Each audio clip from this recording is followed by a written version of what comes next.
splash landings right off of the water. So we just looked that way. They did say don't line up along the beach to try to see it. Yeah. But maybe they'll use some of our Navy carriers to keep an eye and bring the pieces back to Earth. We'll be keeping a close eye on it. We will keep an eye. Yes, that's for sure. So Saturday launch, that's what they're hoping for. Saturday for us here at home. It's about to get very hot. I know you think it's hot right now, but this weekend, Saturday, Sunday, Monday, I'm just warning you, it's going to be not only hotter, but also humid. So right now, we're noticing a little bit of moisture along the coast. Inland, it's feeling pretty dry. So 82 degrees, that's for downtown San Diego. That's where this weather station is. So dew points measured the amount of moisture in the air in the 60s. That's a decent number for us. West-northwest wind at 9 miles an hour. Bring on those west winds. That'll help us out. Right now, I know we're not getting much help because they're fairly calm. So 81 in Encinitas, Carlsbad, you're at 80. I just can't believe how hot it already is for you in Ramona, 99 degrees. We're not at noon yet, and you're there. So you will likely be in the low 100s for this afternoon.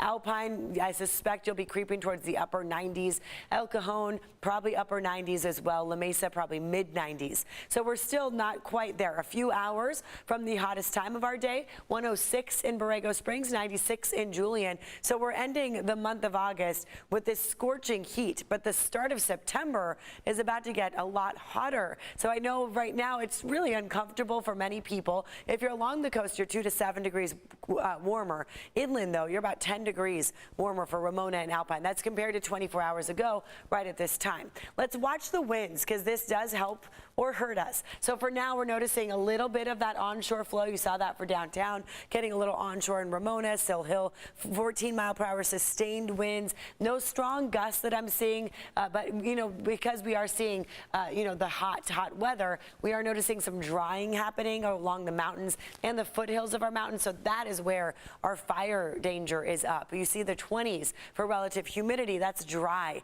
The air is dry, the brush is dry, and the temperatures are hot. So I'm glad it's not super windy today. Now along the coast, we do have a lot of moisture, as I mentioned, in the 50s to the 70s. So that might help out a little bit, getting a little bit of that cooler coastal breeze and some of that moisture. But unfortunately for most of you, it's hotter than we're used to feeling. Excessive heat warning all the way through Monday night. Here's why. This ridge of high pressure is here, but I'm also watching this low right here. So this is just off the coast. This is what's going to hopefully, cross our fingers, bring in a little coastal eddy. So right here where the California Bight is, we tend to see some clouds forming when we have a little bit of that onshore flow. That low that just swooped away, that's what might create that eddy for Thursday and Friday. Saturday, Sunday, Monday. Look at how big this thing is. I mean, from California to Colorado and beyond, into Canada, all the way south into Mexico. We're all impacted by this heat dome. I mean, nothing is around it to nudge it along or weaken it. So that's why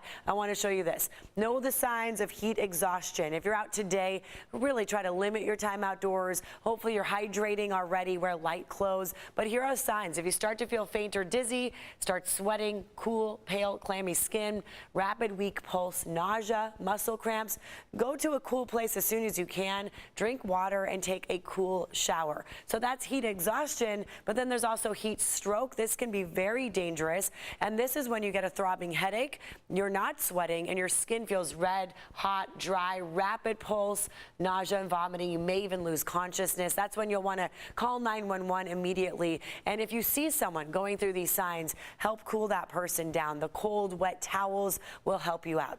So I show you those because, of course, it can be a time of concern. I want all of us to be as safe as possible here in San Diego and beyond as we all deal with this ridge of high pressure. So as I mentioned, tomorrow and Friday, there's that slight little cooling. We may not notice it much inland, but then for the weekend, we bump up again. So look how much warmer it gets Sunday, Monday. 106 for inland valleys. Even in Tuesday, we're in the triple digits. By Wednesday, we finally cool down a little bit. And then you add humidity. Monsoonal moisture may come in the mix Thursday all the way through Tuesday.